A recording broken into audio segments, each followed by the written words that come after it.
Class 8-এর রায় মার্টিনের প্রশ্নবিচিত্রা বই থেকে দ্বিতীয় পর্যায়ক্রমিক মূল্যায়নের পরিবেশ ও বিজ্ঞানের 3 নম্বর স্কুলের প্রশ্নগুলোকে সমাধান করব।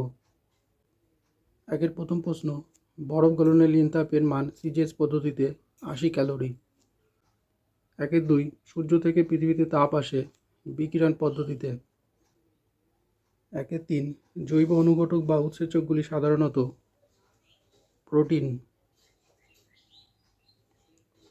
একের 4, তাপমুচি বিক্রিয়ায় উষ্ণতা বাড়ে। একের 5, কাঠকয়লার দহনে প্রয়োজনীয় অন্যতম প্রভাবক হল তাপ। একের 6, প্রদত্ত কোনটি তড়িতের পরিবাহী অথচ তড়িৎ বিশ্লেষ্য নয়? পারদ। একের 7, বজ্রপাতের সময় কোথায় থাকা নিরাপদ? পাকা বাড়িতে। একের 8, সীসা ও টিন দিয়ে তৈরি ফিউজতারি গলনাঙ্ক বিশুদ্ধ তামার গলনাঙ্কের থেকে কম।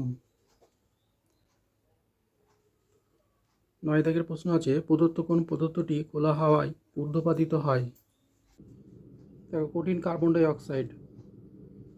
একের 10, পারদের স্বাভাবিক স্ফুটনাঙ্ক 357 ডিগ্রি সেলসিয়াস। 11 নম্বরের প্রশ্ন, প্রদত্ত কোনটি জলকে সুপরিবাহী করতে মেশানো হয়? HCl। 12 নম্বরের প্রশ্ন আছে, ভোল্টামিটারে জলের তড়িৎ বিশ্লেষণে তড়িৎদ্বার হিসেবে ব্যবহৃত হয় প্ল্যাটিনাম। 2-এর প্রথম প্রশ্ন, কী ধরনের মেঘ থেকে সাধারণত বজ্রপাত সহ ঝড় বৃষ্টি হয়? কিউমুলোনিম্বাস মেঘ। 2-এর 2, জারণ ও বিজারণ প্রক্রিয়ায় একটি প্রাকৃতিক উদাহরণ দাও। জারণ ও বিজারণ ক্রিয়ার একটি প্রাকৃতিক উদাহরণ লোহায় মরচে পড়া। 2-এর 3, একটি তাপগ্রাহী ভৌত পরিবর্তনের উদাহরণ দাও। অ্যামোনিয়াম ক্লোরাইডে বা অ্যামোনিয়াম নাইট্রেটে জল যোগ করা। 2-এর 4, সমযোজী ও তড়িৎযোজী দু ধরনের যৌগই আমার মধ্যে দ্রবীভূত হয়, আমি কে? উত্তর হবে জল। 2-এর 5, আমি একটি তড়িৎদ্বার, ব্যাটারির ঋণাত্মক প্রান্তের সঙ্গে আমি যুক্ত, আমি কে? ক্যাথোড। 2-এর 6, তড়িৎ বিশ্লেষণে কী জাতীয় তড়িৎ ব্যবহার করা হয়? সমপ্রবাহ তড়িৎ, ডিসি। 7 নম্বরের প্রশ্ন হচ্ছে, উনুনের পাশে দাঁড়ালে গরম লাগে, এই ক্ষেত্রে তাপ কোন পদ্ধতিতে আসে? বিকিরণ। 2-এর 8, এসআইতে আপেক্ষিক তাপের একক কী? এসআইতে আপেক্ষিক তাপের একক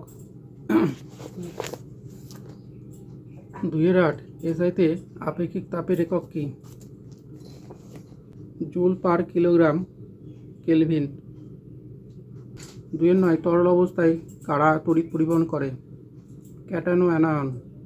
2-এর 10, U2+ আয়ন কোন তড়িৎদ্বারে মুক্ত হয়? ক্যাথোডে। 3-এর প্রথম প্রশ্ন, শীতকালে আমরা উলের পোশাক পরি কেন? দেখো, উত্তরটা এখান থেকে এই পর্যন্ত। 3-এর 2, তোমার কাছে গরম খাবার অনেকক্ষণ ধরে গরম রাখার পাত্র যেমন ফ্লাস্ক নেই, অথচ তুমি খাবার অনেকক্ষণ গরম রাখতে চাও, তুমি কি করবে? দেখো, উত্তরটা এখান থেকে এই পর্যন্ত। 3 নম্বরের প্রশ্ন আছে, খেলনা বন্দুকের ক্যাপ ফাটানোর ক্ষেত্রে রাসায়নিক বিক্রিয়ার প্রভাবটি কী? খেলনা বন্দুকের ক্যাপকে জোরে আঘাত করলে তবেই সেটি ফাটে। এক্ষেত্রে জোরে আঘাত করে ক্যাপের উপর চাপ বাড়ানো হয়, ফলে রাসায়নিক বিক্রিয়া ঘটে এবং শব্দ, তাপ ও আলো উৎপন্ন হয়। চাপই এখানে রাসায়নিক বিক্রিয়াটির প্রভাবক। নম্বরের প্রশ্ন হচ্ছে, অনুঘটক কাকে বলে? উদাহরণ দাও। দেখো, অনুঘটক কাকে বলে? যেসব রাসায়নিক পদার্থ কোনো রাসায়নিক বিক্রিয়ায় স্বল্প পরিমাণে উপস্থিত থেকে বিক্রিয়ার বেগকে ত্বরান্বিত করে, কিন্তু বিক্রিয়া শেষে নিজে ভর ও ধর্মে অপরিবর্তিত থাকে, সেই সব পদার্থকে অনুঘটক বলে। যেমন O2 প্রস্তুতিতে ম্যাঙ্গানিজ অক্সাইড, H2SO4 প্রস্তুতিতে ভ্যানাডিয়াম পেন্টঅক্সাইড। 5 নম্বরের প্রশ্ন আছে, বায়ুতে তড়িৎ প্রবাহ হয় কেন? দেখো, ভূপৃষ্ঠ ও উপরের আকাশের মধ্যে প্রায় 4 লক্ষ ভোল্ট বিভব পার্থক্য আছে। এই বিভব প্রভেদের জন্য বায়ুতে থাকা বিভিন্ন আয়ন ও আধানযুক্ত সূক্ষ্ম কণাদের চলাচল ঘটে, অর্থাৎ তড়িৎ প্রবাহ ঘটে। এভাবেই পৃথিবীর বায়ুতে তড়িৎ প্রবাহ ঘটে। 4-এর প্রথম প্রশ্ন, লোহায় মরচে ধরা একটি অবাঞ্ছিত জারণ বিজারণ বিক্রিয়া ব্যাখ্যা করো। উত্তর দেখো, এখান থেকে এই পর্যন্ত। 4-এর দ্বিতীয় প্রশ্ন, পার্থক্য লেখো ধাতব পরিবাহী ও তড়িৎ বিশ্লেষ্য। দেখো, ধাতব পরিবাহী তড়িৎ বিশ্লেষ্য পদার্থের পার্থক্য। 1-এর প্রথম প্রশ্ন, একটি প্রোটোজোয়া দ্বারা আক্রান্ত রোগের নাম লেখো। উত্তর হবে ম্যালেরিয়া।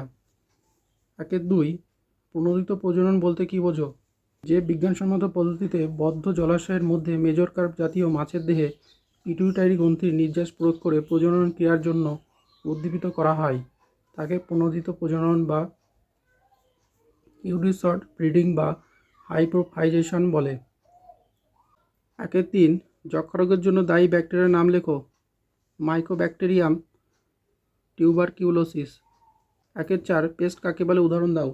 দেখো, যে সকল জীব উৎপন্ন ফসলের বেশি ক্ষতিসাধন করে, মানুষের সুখ স্বাচ্ছন্দ্যকে ব্যাহত করে, অর্থনৈতিক ক্ষতিসাধন করে তাদের পেস্ট বলে, যেমন ধান গাছের কাণ্ড ছিদ্রকারী পোকা, মাজরা পোকা, পঙ্গপাল, পামড়ি পোকা, ইঁদুর ইত্যাদি।